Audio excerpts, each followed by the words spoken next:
जान लें। और प्राइवेट और सरकारी 12वीं तक सबकी स्कूल फीस होगी माफ। आगे देखेंगे तेजी से फैल रहा है टिड्डियों का आतंक, हेलीकॉप्टर से छिड़काव करने का प्लान बना रही है सरकार। साथ ही 1 जून से चलने वाली इंडियन रेलवेज की 200 स्पेशल ट्रेनों का इन स्टेशनों पर होगा ठहराव। यहां देखिए पूरी लिस्ट। दोस्तों, हर खबर को विस्तार से जानने के लिए वीडियो देखते रहिए, ये सारी खबर आपके लिए बेहद जरूरी है। लेकिन उससे पहले इस वीडियो को बनाने में मुझे बहुत मेहनत लगती है और इस मेहनत के लिए वीडियो को आप एक छोटा सा लाइक जरूर कर दीजिए। फटाफट से आपको ले चलते हैं हमारी आज की सबसे पहली और बड़ी खबर की तरफ। लॉकडाउन के खत्म होते ही 1 जून से आपकी जिंदगी में होने जा रहे हैं ये 5 बड़े बदलाव। अगले महीने से आपके जीवन में बहुत कुछ बदलने जा रहा है दोस्तों। इनमें ration card, rail, roadways, gas cylinder और फ्लाइट तक में बदलाव शामिल है। भारतीय रेलवे फिलहाल श्रमिक और स्पेशल ट्रेनों का संचालन कर रहा है। 1 जून से रेल मंत्रालय ने 200 ट्रेनों को चलाने की घोषणा कर दी है। इन ट्रेनों के लिए रिजर्वेशन भी शुरू हो गए हैं और वहीं देश भर में राशन कार्ड के लिए 1 जून से वन नेशन वन कार्ड की योजना पूरी तरह से लागू हो जाएगी। फिलहाल यह स्कीम 20 राज्यों में शुरू होगी।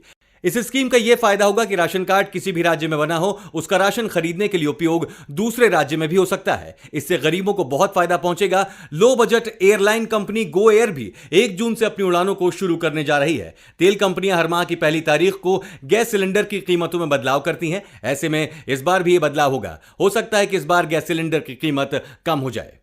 प्राइवेट और सरकारी 12वीं तक सबकी स्कूल फीस होगी माफ। जी हां दोस्तों, हाईकोर्ट की लखनऊ खंडपीठ ने महामारी की वजह से जारी लॉकडाउन के समय 12वीं तक के विद्यार्थियों की पूरी फीस माफ किए जाने के आग्रह वाली जनहित याचिका पर राज्य सरकार समेत अन्य अफसरों से जवाब तलब किया है। कोर्ट ने इस मामले को समान मुद्दे पर दायर की गई अन्य याचिका के साथ जोड़कर एक साथ सुनवाई के लिए 18 जून को पेश करने के निर्देश दिए हैं। इस याचिका के तहत सरकार 12वीं तक के सभी छात्रों के लिए फीस को माफ करने के ऊपर जरूरी निर्देश लेगी और शायद सरकार लॉकडाउन में चलती मंदी को देख फीस को माफ भी कर सकती है। दोस्तों, इस चैनल पर हम आपको देश और दुनिया भर की सबसे बड़ी खबरें सबसे पहले बताते हैं। अगर आपको भी दुनिया भर की खबर सबसे पहले चाहिए तो चैनल को बिना भूले नीचे दिए गए लाल बटन को दबाकर सब्सक्राइब जरूर कर दें और बेल आइकन प्रेस कर दें। दोस्तों, एक बहुत बड़ी खबर है। मोदी सरकार बेरोजगारों को हर माह दे रही है 3,500 रुपए। यह खबर आपने भी कहीं ना कहीं जरूर सुनी होगी। मीडिया में बेरोजगार भत्ता योजना के तहत भारत सरकार द्वारा सभी बेरोजगारों को प्रतिमाह 3,500 रुपए दिए जाने की खबर चल रही है। सरकार के दावों के साथ ही जानकारी काफी समय से वायरल हो रही है। इस खबर को एक ट्विटर अकाउंट पर पोस्ट किया गया और सैकड़ों लोग इसे शेयर करने लगे। यहां तक कि कुछ न्यूज साइट्स ने भी इस पर खबर चला दी। अब इस खबर से जुड़ी चौंका देने वाली जानकारी सामने आई है। Press information bureau fact check ने इस मैसेज को फेक बताया है। दोस्तों, लॉकडाउन के समय में भाजपा सरकार ने कई सारी मुहिम चलाई हैं और ऐसे में काफी सारे फेक मैसेजेस व्हाट्सएप और फेसबुक जैसे प्लेटफॉर्म पर जारी हो रहे हैं और इसी तरह का मैसेज ट्विटर पर भी आया था। दोस्तों, जब तक सरकार की तरफ से कोई पक्की सूचना ना आए तब तक ऐसे मैसेज पर भरोसा मत करिए। तेजी से फैल रहा है टिड्डियों का आतंक, हेलीकॉप्टर से छिड़काव करने का प्लान बना रही सरकार।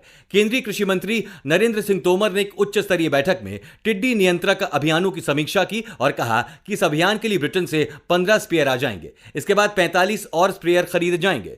मंत्रालय के एक कथन के अनुसार ऊंचे पेड़ों और दुर्गम स्थानों पर कीटनाशकों के छिड़काव के लिए ड्रोन की तैनाती की जाएगी। हेलीकॉप्टर से हवाई छिड़काव किया जाएगा। तोमर ने कहा कि सरकार इस समस्या को पूरी गंभीरता से ले रही है। उन्होंने कहा कि राज्यों के साथ मिलकर सभी आवश्यक कदम उठाए जा रहे हैं। राज्यों को परामर्श जारी किया जा चुका है।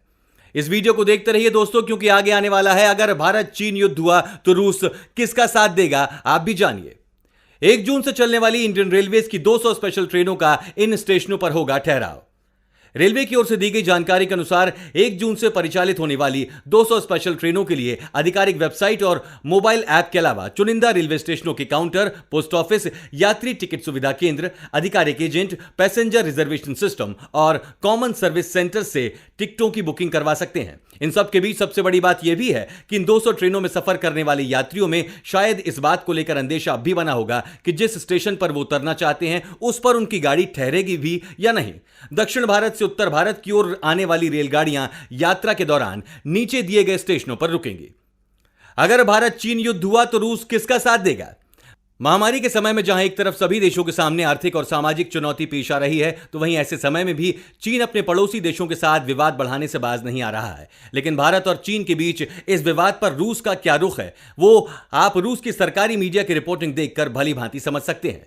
महामारी काल में सिर्फ रूस ही एकमात्र ऐसा देश है जो चीन की तरफदारी करता दिखाई दे रहा है। वहीं रूस के भारत के साथ भी बेहद गहरे संबंध है। हालांकि रशिया टुडे की एक रिपोर्ट के अनुसार चीन ने जिस क्षेत्र पर कब्जा जमाया है वो भारतीय भूमि है और चीन के दावों की ठीक उलट संपूर्ण लद्दाख क्षेत्र पर भारत शासन करने का वास्तविक अधिकारी है। रशिया टुडे की इस रिपोर्ट में इस बात पर भी सहमति जताई गई है कि भारत को अपने क्षेत्र में विकास पूरा करने का पूरा अधिकार है और चीन इसमें हस्तक्षेप करने वाला कोई नहीं होता। इससे स्पष्ट हो जाता है कि रूस के साथ साथ वहां की सरकारी मीडिया में भी भारत के पक्ष में ही रुख बनता दिखाई दे रहा है।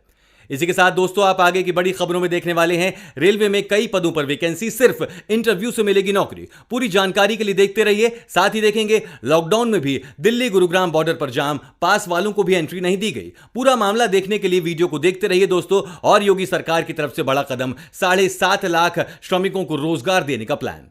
रेलवे में कई पदों पर वैकेंसी निकली है। रेलवे में नौकरी की चाह करने वालों के लिए कई पदों पर वैकेंसी निकली है। ईस्टर्न रेलवे के हावड़ा डिवीजन स्थित ऑर्थोपेडिक हॉस्पिटल में कॉन्ट्रैक्ट मेडिकल प्रैक्टिशनर और नर्सिंग सुपरिटेंडेंट के पदों पर भर्तियां की जानी है। भर्ती कुल कॉन्ट्रैक्ट मेडिकल प्रैक्टिशनर के 10 और सुपरिटेंडेंट के 40 पदों पर भर्तियां होनी है। कुल 50 पदों पर भर्ती के लिए आवेदन चल रहे हैं और आवेदन करने की आखिरी तारीख नजदीक है। इन पदों पर इच्छुक और योग्य उम्मीदवार 31 मई तक आवेदन कर सकते हैं। इच्छुक और योग्य उम्मीदवारों को अप्लाई करने के लिए ऑफिशियल वेबसाइट www.er.indianrailways.gov.in पर जाना होगा।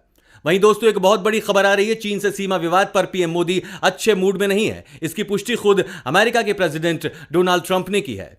भारत चीन सीमा विवाद पर अमेरिकी राष्ट्रपति डोनाल्ड ट्रंप का बड़ा बयान आया है। ट्रंप ने कहा है कि भारत और चीन के बीच बहुत बड़ा विवाद है। दोनों देशों के पास बड़ी आबादी और ताकतवर सेनाएं हैं। मैंने प्रधानमंत्री नरेंद्र मोदी से बात की। चीन के साथ जो चल रहा है उसको लेकर वो अच्छे मूड में नहीं है। मौजूदा स्थिति को लेकर दोनों देश खुश नहीं है। व्हाइट हाउस के ओवल ऑफिस में रिपोर्टर्स से बात करते हुए ट्रंप ने कहा कि मैं प्रधानमंत्री मोदी को काफी पसंद करता हूं।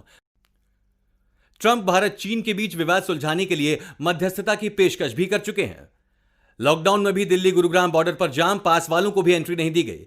चीनी बीमारी के बढ़ते मामलों को लेकर हरियाणा सरकार ने दिल्ली से सटे बॉर्डर को एक बार फिर सील कर दिया है। गुरुवार रात को यह फैसला लिया गया, लेकिन शुक्रवार की सुबह इसका असर बॉर्डर इलाकों में दिखा। दिल्ली गुरुग्राम बॉर्डर पर शुक्रवार सुबह बड़ी संख्या में लोग जमा हुए और यहां लंबा जाम लग गया। बता दें कि गुरुवार को ही हरियाणा के गृह मंत्री अनिल विज ने इस आदेश को जारी किया था। उन्होंने कहा कि दिल्ली के साथ लगते जिले हरियाणा के लिए बहुत बड़ी चिंता है। हमारे 80% केस उन जिलों में हैं जो दिल्ली से सटे हैं। ऐसे में बेहद जरूरी है कि दिल्ली से सटे हरियाणा बॉर्डर को सील रखा जाए। गौरतलब है कि इससे पहले भी हरियाणा ने बॉर्डर को सील किया था,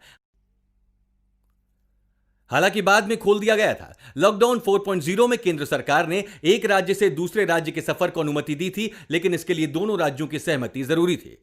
रेलवे से जुड़ी एक बहुत बड़ी खबर आई है दोस्तों। रेल में यात्रा करने वाले ध्यान से सुन लें। 31 मई को देश में लॉकडाउन का चौथा चरण खत्म हो जाएगा। 1 जून से रेलवे ने 200 नई ट्रेनों को परिचालन करने का फैसला किया है। जून महीने से रेल सफर को लेकर रेलवे ने कई बदलाव किए हैं। यात्री अब 30 दिन की जगह 120 दिन पहले एडवांस में टिकट बुक करा सकते हैं। लॉकडाउन के दौरान चलाई जा रही विशेष ट्रेनों के लिए जारी दिशा निर्देशों में बदलाव करते हुए भारतीय रेल ने यह कदम उठाया है।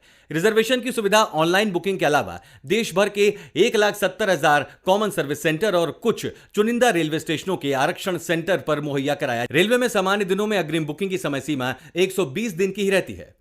योगी सरकार की तरफ से बड़ा कदम, 7.5 लाख श्रमिकों को रोजगार देने का प्लान।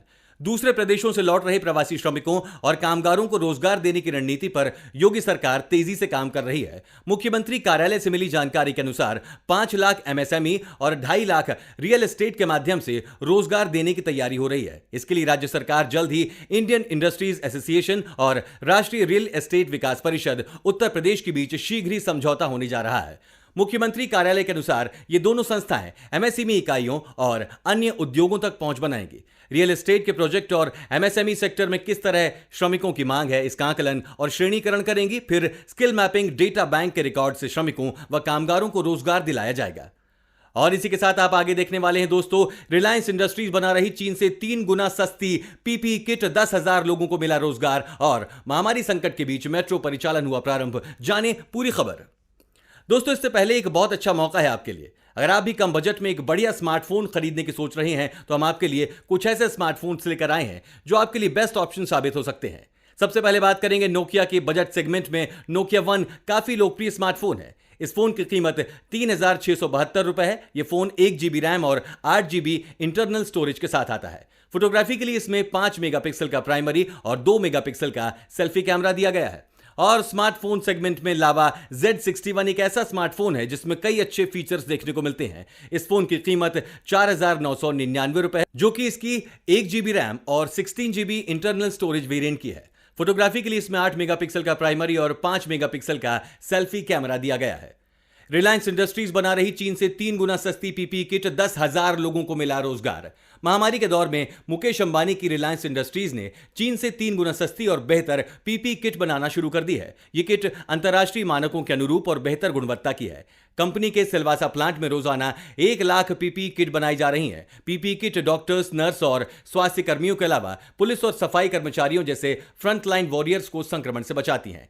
चीन से आयात की जा रही प्रति पीपीई किट की कीमत 2,000 रुपए से अधिक आती है। वहीं रिलायंस की इकाई आलोक इंडस्ट्रीज पीपीई किट मात्र 650 रुपए में तैयार कर रही है। इसके अलावा टेस्टिंग किट के क्षेत्र में भी रिलायंस इंडस्ट्रीज ने स्वदेशी तकनीक विकसित की है। ये आलोक इंडस्ट्रीज में पीपीई बनाई जा रही हैं। आलोक इंडस्ट्रीज को हाल ही में रिलायंस इंडस्ट्रीज ने खरीद लिया है। आलोक इंडस्ट्रीज की सभी सुविधाओं का इस्तेमाल फिलहाल पीपीई किट बनाने में हो रहा है। वहीं 10,000 से अधिक लोग आलोक इंडस्ट्रीज में पीपीई बनाने के काम में जुटे हैं। देश के 40 करोड़ श्रमिकों के पास सीधे पहुंचेगी सरकारी मदद, पीएमओ बना रहा है यह खास नीति। दोस्तों, केंद्र और राज्य सरकार किसी के पास यह जानकारी नहीं थी कि कहां पर कितने मजदूर काम करते हैं। पता चला कि 48 करोड़ मजदूर हैं, लेकिन उनमें से 40 करोड़ ऐसे हैं जिनका कहीं कोई पंजीकरण ही नहीं है। मतलब सरकार उन्हें राहत राशि या दूसरी तरह की कोई आर्थिक मदद देना चाहे तो कैसे दे। अब प्रधानमंत्री कार्यालय ने इन मजदूरों की पहचान कर ली है। देश के किसी भी सेक्टर में काम करने वाले असंगठित श्रमिकों का डेटा तैयार किया जाएगा। यह डेटा केंद्रीय स्तर पर एकत्रित होगा, लेकिन इसे संबंधित राज्यों के साथ साझा करेंगे। इसका फायदा यह होगा कि भविष्य में किसी भी आपदा की स्थिति में केंद्र एवं राज्य सरकार सीधे इन श्रमिकों तक राहत राशि पहुंचा सकेगी। डेटाबेस तैयार होने के बाद हर एक श्रमिक को विशिष्ट पहचान नंबर प्रदान किया जाएगा। जब इन श्रमिकों का डेटा तैयार हो जाएगा तो उसके बाद कर्मचारी भविष्य निधि और कर्मचारी राज्य बीमा योजना का लाभ इन्हें मिल सकेगा। महामारी संकट के बीच मेट्रो परिचालन हुआ प्रारंभ। लॉकडाउन के बाद एक बार फिर चलने के लिए मेट्रो ने अपने स्तर पर तैयारी प्रारंभ कर दी है। मेट्रो के सभी कर्मचारियों को ड्यूटी पर बुला लिया गया है। उन्हें नई परिस्थितियों में मेट्रो परिचालन के लिए तैयार किया जा रहा है। साथ ही ट्रेन का सुबह शाम परिचालन कर सिग्नलिंग सिस्टम से लेकर ट्रैक तक की जानकारी और जांच की जा रही है, जिससे जब परिचालन प्रारंभ हो तो उसमें किसी भी तरह की कोई खामी न रहे। ट्रायल रन के दौरान इसका ध्यान रखा जा रहा है कि कहीं खराबी आती है तो उसे तुरंत सही किया जाए। लॉकडाउन में पिछले 2 माह से मेट्रो रेल पूरी तरह से बंद है। नए प्रस्तावों के प्रावधानों के मुताबिक फेस मास्क पहने बिना मेट्रो या स्टेशन में प्रवेश करने पर पूरी तरह से रोक लगाई जा सकती है। इतना ही नहीं, यात्रा के दौरान फेस मास्क उतारने पर भी यात्रियों पर जुर्माना लगाया जा सकता है। मेट्रो कर्मचारियों को चालान का अधिकार मिले, इसलिए एक्ट में परिवर्तन किया जा सकता है। और आज की आखिरी खबर में दोस्तों, 955 विदेशी जमातियों के लिए हाईकोर्ट का बड़ा आदेश है। दिल्ली हाईकोर्ट ने निजामुद्दीन मरकज मामले में आपराधिक मामलों का सामना कर रहे 955 विदेशी जमातियों को 9 अलग अलग जगहों पर शिफ्ट करने का आदेश दिया है। हाईकोर्ट ने अपने आदेश में कहा कि इन जमातियों के खाने और रोजमर्रा की जरूरतों को पूरा करने की जिम्मेदारी तबलीगी जमात की होगी। यही नहीं, ये विदेशी जमाती जिन जगहों पर रखे जाएंगे वहां से बिना इजाजत कहीं और नहीं जा सकते। बता दें कि अभी ये जमाती दिल्ली के अलग अलग क्वारंटाइन सेंटर्स में रह रही हैं। दोस्तों, हमें नीचे कमेंट करके जरूर बताएं कि आपकी सरकार के लिए क्या सलाह है कि उन्हें कैसे लॉकडाउन के बाद स्थिति को संभालना चाहिए। अपना जवाब नीचे कमेंट करके जरूर बताएं। और साथ ही अगर आपको ऐसे ही न्यूज हर रोज अपने मोबाइल फोन पर चाहिए तो बिना भूले हमारे चैनल को नीचे दिए गए लाल बटन को दबाकर सब्सक्राइब जरूर कर दें। धन्यवाद।